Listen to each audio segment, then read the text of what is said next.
Hi,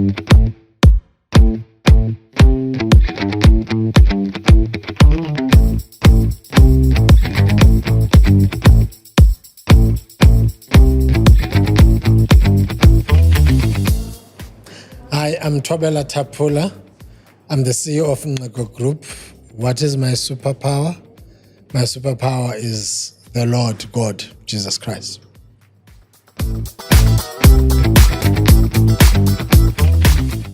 Hey everybody, welcome back to Connect HR Hangouts. It's your favorite host, Babi Mawela.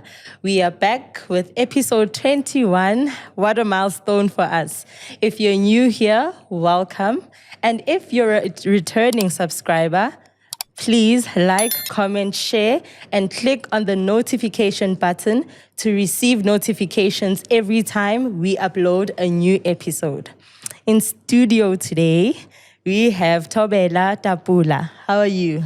No, I'm good, and you? I'm good, thank you. Right now, it's your time to shine. Please tell our viewers what your name is, where you're from, and where you are now. No, thanks a lot for having us. I'm Tobela Tapula. I'm the founder of Nxeko Group. Nxeko Group is a company that focuses on two things, which is stakeholder management and fundraising services for blue chip companies, but we also cater for NGOs who are actually struggling to fundraise for their programs. So that's what we basically do at Nxeko Group. But we also have a subsidiary company called Nxeko Agriculture, which basically focuses on food security. We do livestock farming, we do crop farming. And the idea is really to deal with hunger, but also to commercialize the business and enter the retail space and so on and so forth. So we do both livestock and crop farming. Oh, that is amazing. And originally, where are you from? I'm from a place called Mthatha. Yes. In the Eastern Cape. I've got 9 brothers. Wow, Come from a big family. Yeah. Raised by my father, a single parent. And essentially most of my work ethic and my value system comes from that background where you are raised by someone who's really committed about raising someone who's going to contribute something positively, to society. That's basically my background. All of us, my siblings, were guys. Wow, okay. We are 10 guys and raised in Mthatha, but moved to Durban for schooling. My tertiary schooling, I went to Durban. After that, got an opportunity to work in Cape Town for government, where I worked for the city of Cape Town, which is the municipality there, and then worked for Parliament, got bored to work in government, and then transitioned to the private sector. 16 years of corporate affairs experience in the private sector. Wow, okay. Most of the work is around mining, cement, plastics and packaging, tobacco and alcohol industries. So the 16 years that I've worked, it was mainly in those industries. And then in 2023, I decided to open my own company. After being a CEO for the Tobacco Association. Which is called the SA Tobacco Transfomation Alliance, which was essentially representing the entire value chain of the tobacco industry, from farmers, processors, manufacturers, and tobacco distributors. Wow. So it's when actually we decided that there's a lot of opportunities that we can explore within the agricultural space, not just as consumers, but as producers of stuff. So that we can actually change the narrative that us, we're only consumers, we're not producing anything. So fortunate enough, at this stage, we're supplying a couple of retailers with spinach. Spar is one of them. Boxer is one of them. And with our lamb sheep that we are breeding in the Eastern Cape, we're supplying Spare Oh, for them to okay. make, your lamb chops, chops, and all that stuff. So that's essentially the background, personal and academic. That's amazing. And you mentioned the agricultural sector, which is part of our topic. There are a lot of misconceptions and misunderstandings of the sector as a whole. May you kindly just give our viewers just an overview of what you do in the agricultural sector and how people can benefit from the agricultural sector? There's a misconception that agriculture is for old white males, which is not true. I'm so happy that young black people are essentially exploring these opportunities with innovative ideas. Meaning you don't really have to own 100 hectares or 2,000 hectares for you to make profits in this industry. We're seeing innovative ideas. People are doing farming in their small backyards, but they're producing for retailers high quality products such as strawberries, blueberries, soybeans and so on. So you don't really need to have, you don't need hectares, lots of hectares for you to do the stuff. But another misconception is that black people can't farm.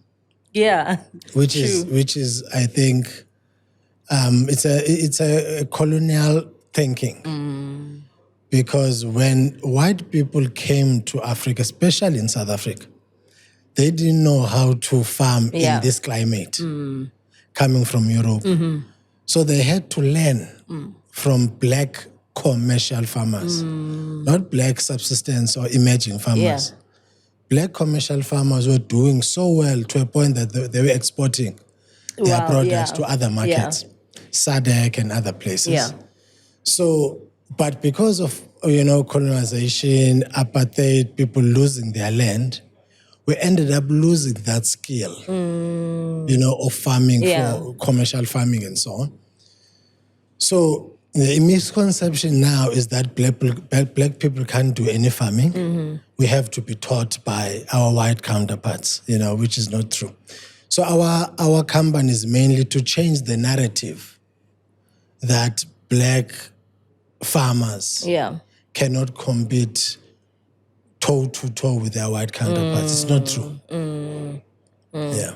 Okay, that is some valuable lessons that we are learning from you today.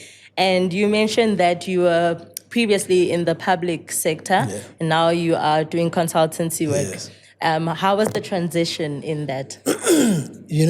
When I was in the corporate space, I got a very good opportunity to work with the former President Thabo Mbeki, in his foundation, Thabo Mbeki Foundation. At that foundation, they are doing, as we speak, implementing an agricultural program with schools in Mpumalanga and in the Eastern Cape. That's when I was like, you know what, this thing is not just about producing food that we can consume. You can actually make a lot of money in agriculture. Hence, when I was at his foundation, we visited a couple of farms in Gauteng, in Free State. And it's when I started to get, this hunger of knowing more about the industry. So the transition started when I was at the Thabo Mbeki Foundation, and then started to, explore my own opportunities outside the foundation. Speaking to people who are in the industry, and we said to them, for instance, we started with piggery. We went to a black farmer who was owning 2,000 hectares. Okay. We said to this guy, can you please give us just a small space to start our piggery farming? This guy said, sure, because of our 2,000 hectares, you can actually make your own mistakes in this farm. No pressure, you don't even have to pay anything, as long as you just buy your own pigs and then we can breed them together. So we started with piggery, and then we transitioned to Yongoni cows, we did sheep, poultry and so on. So that's how we transitioned. But what we discovered as we're, doing our agricultural projects was that you get to make costly mistakes in this industry. And you don't have to be too hard to yourself. Because even the best of the best in the industry, they will tell you about paying school fees in the industry. So, but as we were doing this project, we realized, you know what, there's a lot of money that you need to invest in the business so that the business grows. It's not just lip service. You have to, in our case, we have to use our own salaries to buy feed for the pigs, to buy feed for the livestock, to buy pesticides, to buy chemicals, to buy fertilizers for spinach and so on and so forth. So the transition started at the foundation, and then we were so lucky to find someone who was willing to give us an opportunity to make mistakes in his own farm. Yeah. And then 2 years later, we started this in 2020. 2 years later, we were fortunate to get 70 hectares in Mthatha, next to Mthatha Dam. And why I'm mentioning the dam, you can't be in this space without proper irrigation. Yes. So the only thing we did was just to buy pumps to pump the water from the dam. Yeah. And then we started irrigating our crops. And the produce that we produced, like the spinach and other things, we started by giving it to your local churches and local schools. Okay. We never really wanted to be millionaires when we started agriculture. We were just steeped to this idea that we need to use this farm to tackle hunger, to deal with poverty, food insecurity, and so on. But we realized, no, man, the quality of spinach that we're producing is sought after by your local retailers, Spar and so on. And then we started selling to them. Funny enough, we started with only 2,000 rands. Sure. With the spinach, producing spinach. We just bought seedlings for 2,000 rands. And then we started planting. From there, we sort of make about 11,000 rands a week. Wow, okay. From just 2,000 From 2,000 rands. Yeah. So essentially, we are basically saying, using this platform, young people don't have to have billions or millions or wait for government to give you funding for you to be in this industry. Sure, you need funding to grow your business and so on. But you don't have to wait for anyone. Yeah. To participate in this space. Absolutely. Yeah. And so we say our podcast brings the human to the human resources, and I think why we have you here, we also want to explore what the opportunities are in the agricultural sector, because our audience, the age range is from 18 to 35, which comprises of the youth of South Africa. And we want to understand from you, what are the opportunities in the agricultural sector, and are there any opportunities for any, let's say, unemployed people that are sitting at home? What are the opportunities? The opportunity that I will talk about is around agro-processing. Okay. So for instance, if you've got cows that are producing milk, you don't have to sell milk as it is. You can add value to the milk and produce yogurt and other products that are dairy related. Correct. And make more money. There are opportunities now, instead of producing maize, which is sort of, you don't reap serious financial returns by selling maize. Everybody sells that. Yeah. There are opportunities for your high value products, such as garlic, ginger, blueberries, and soybeans and so on. Yeah. And I'm sure you have seen your soya milks in our retail shops. True. So if you produce soybeans, you can also produce soy milk and you make more money. But there are companies that have dedicated themselves to support young black farmers. Yes. For instance, Nedbank and the Mbeki Foundation have allocated serious money, over 200 million. That is targeted towards your Black, emerging youth, Yes. of farmers. And it's essentially like a grant. It's not a loan where you go to a bank and so on. Yes. It's a grant. And what is nice about outfits like that, it's not like in government whereby you go to the Department of Agriculture. I'm not saying people mustn't go there, but if you go to those outfits or those arrangements, the time frame to get money is shorter than going to the Department of Agriculture and so on, where you wait and so on. So there are opportunities like that. There are companies, for instance, like Agri SA, which I used to be part of their committee. They are also steeped to the idea of saying, how do we absorb young people who are passionate about this and connect them to the market, land access, funding, the market, innovative irrigation systems, and so on. Because what we have seen in the past few years, giving someone a farm, let's say the Department of Agriculture gives you 2 hectares, without access to finance, buying a tractor, getting money to pay your workers, fertilizers, buying seed, chemicals to kill all these things that will affect the quality of your produce. If you don't have that, but on top of that, you need to be mentored by someone who's in the industry. Say, no, this is not how you plant this. This is what you do so that you can be able to penetrate, for instance, a market such as Woolworths, because the standards are very high, or a Pick and Pay and so on. So those are the opportunities that young people can exploit, but you don't have to start big. You can start literally less than a hectare and start with your poultry farming with 1,000 rands. You buy sort of 50 chicks.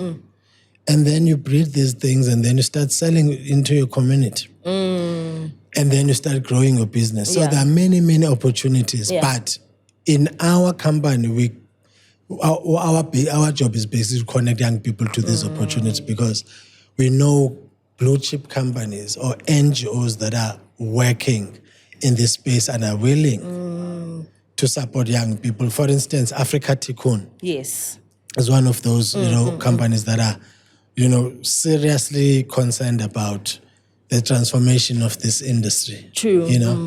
There are a number, many. The SA Israel Chamber of Commerce, they have serious funding, and technical expertise to ensure that young people are being absorbed in the industry. So, to cut a long story short, young people who are keen to participate in the space can just contact us, and then we link them up with the relevant institutions beyond government. Sure, we've got your Department of Agriculture, IDC, DTI, and so on. But I think one of the advantages that we have, we recently personally got appointed as a special advisor to the Gauteng MEC for Agriculture. Wow, okay. And we want to use that office not just for PR exercise. We want to use that office to deal with hunger, but also to open up opportunities for young people who are interested to make money out of this industry. No, this is amazing work that you are doing. Like, I'm listening here and I can't help but think of the impact that could be made if people, read more about the agri sector and explored opportunities overall. I think, you are the perfect guest. So for opportunities, where do people get hold of you? Because I know after here we'll be, they'll be asking how do they tap into the industry and how do they contact you? We normally use LinkedIn, social media, for young people to access our services. And what is nice about social media, if you've got a phone, you can just go to like a group on LinkedIn. You send us a message there. And I can leave my cell number, to you so that you can share it with the viewers. But mostly it's the social media space. We've got stuff on Facebook. We've got everything on LinkedIn. Most of the stuff is on LinkedIn. But I will give you my email address and cell number so that young people can actually just call us direct. Okay, that's amazing. So you've been also in the sector for a lot of years. Yes. And obviously you have worked on numerous projects. Please take us through that. There's a company that we actually visited in Randfontein. It's a company called Cavalier. Say again? Cavalier. Oh, Cavalier. Cavalier. Okay. Cavalier, what these guys are doing, they breed sheep. Okay. The model is quite simple. They buy sheep in the Eastern Cape and in Southern Free State. Okay. They breed this sheep for 8 weeks. Okay. And then after 8 weeks, what they are fortunate about, they have an abattoir, so they slaughter everything is done on site. They breed them, they slaughter them, and they supply most of the lamb and mutton that we buy at Woolworths in Gauteng comes from that farm. They buy about 6,000 sheep every 8 weeks. Wow. The farm is run by a 26-year-old. Which this scenario actually made me to say, you know what, we don't really need old people. Sure, we need to exchange experience, people getting to know what these guys have done before. But this young man told us that, in actual fact, I'm not a farmer, I'm a trader. Because all these 6,000 sheep that you see here, I bought them cheaper somewhere else, and then I'm selling them 200% profit. Sure. So my job is to get a contract from a retailer and then make sure that the retailer gets their product. I'm not a farmer per se, which opened another angle in the industry. But actually, you don't really have to own hectares and hectares of land. This farm is 70 hectares in Randfontein. You don't have to own more than that. And they're making millions. They're making millions from this retail. But those are some of the projects that we are collaborating with this farmer in Randfontein. But there's something that we want to do now with producing garlic for Woolworths. We've written to them. We hope that they will give us some positive feedback.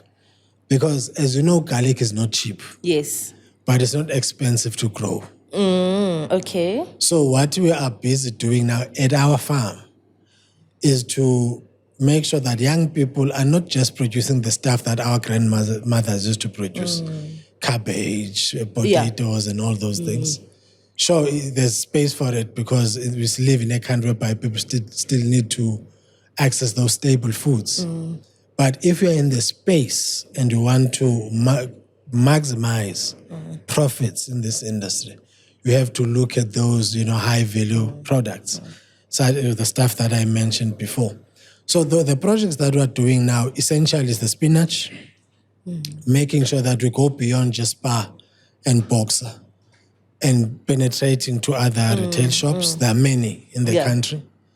But beyond just us making money, we want to partner with like-minded institutions to train young people how to do these things so that they don't have to pay school fees like what we did, wasting money, things are dying, this spinach is being eaten by certain birds in the certain season, and you have to start from scratch. So that is what we essentially want to assist young people to do, beyond just making money in the industry, but also to support young people in terms of technical skills to get to, the level that is required for you to succeed in the industry. Amazing. Yeah. Amazing. Ladies and gents, please stay tuned for our ad break. We'll be back. Calculate tax with our tax calculator. First, you choose the payslip and tax drop-down option and select Tax Calculator. You insert your age, select which tax year you'd like to calculate, Select how often do you receive this salary and what is your total salary before deductions. Fringe benefits or company contributions. Add total company contributions to a pension, provident or retirement annuity fund, if any.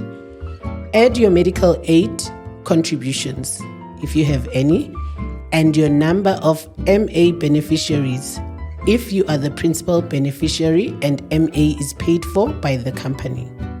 Add your total private contributions to a pension, provident or retirement annuity fund, and then add your travel allowance, if any. Welcome back, everybody. We are still with Tobela Tapula, who is giving us some great insights about the agricultural sector. We've spoken about opportunities, challenges, projects. We are yet to unpack more info that could be valuable to you as our viewer. Tobela? Yes. Yes. So I think because firstly, let's give you context of what we do. So we are an IT company, and we offer an HR software to small businesses. And I can imagine the challenges that the agri-sector might face in distributing pay slips and, managing HR processes. How does it work in the agri-sector? No, thanks a lot for that question. I think we're still backward as the industry, especially, your black emerging farmer space. Yeah. Because most of us started agriculture as a survivalist thing. I don't have a job, so I need to eat. You know what, let me start this thing so that I can put food on the table. Yeah. Most people who are in the industry, it was never their first choice. You start engineering, you don't get a job, you end up producing food for yourself. The surplus you produce, you sell it. That's how most people have entered the industry, especially black young people. And when we started in 2020, we wanted to actually change the narrative about this industry. For instance, most of our neighbors, where our farm is, were paying their workers peanuts. Of course. Because it's an acceptable practice that, these are just farm workers. We can just give them alcohol as their alcohol and food as their pay. We said amongst ourselves, no, we are going to double. If people are getting, all the farm workers in the area are getting paid 1,500 a month, we're going to pay these workers 3,500. Okay. Because no one can survive with 1.5. Definitely. With family members that are depending to the same farm work. So we started with that, but we never had sophisticated HR, practices, for instance, systems. So we would talk to local farmers and say, you know what, we need 8 workers to plant a certain crop for this season. Where can we get them? And then people would recommend, the farmers would recommend, okay, go to that farmer, they have excess workers and so on. So I think there's a collaboration between ourselves because we haven't improved that aspect of our business. There's a potential collaboration between ourselves whereby you can say, guys, this is how you can do this, produce pay slips, because there's a life beyond just sitting in the farm for farm workers. Sure. They still need to take their kids to school, probably creditors, they will need these pay slips and so on. True. So I see a collaboration between ourselves. But what we haven't stopped doing is to pay workers a fair wage. Yes. Even though we're not commercial farmers as yet. But I think it's an African thing to do. And our value system wouldn't allow us to pay people giving them alcohol and food. True. So essentially that's how we've done it, the HR part. Sure, we still need to improve, but by collaborating with you, but at this stage we haven't done anything significant in that space. I can imagine. And I think my parting question to you, and in fact, not my parting question, maybe my third last question is, what are the challenges faced in agricultural businesses that are in government, private sector? What are the challenges faced? I think a very good question. The most stressful thing about this industry, for instance, in our case, we haven't received a cent from government, even though we know many people in government. Yeah. We haven't received a cent. And we used to say to government officials, DGs, all these people, HODs, ministers, actually, we don't need money to grow our farming operations. We've got pigs over 200. We just need you guys to give us feed for these things. We don't need money. We need fertilizers for the spinach. So if some government official can come and deliver these things, that would be great. We don't need money. We just need support, non-financial support. Or if financial support, sure, it's fine. Maybe if you want to buy a tractor, for instance. Yeah. But the challenge we faced was to use our own money, to run the farm. And you end up using your own personal money that you need to pay for school fees and all these things to make sure that the farm at least is operational. The second challenge is access to markets. There are many Black emerging young people who are in this industry producing the best quality of products.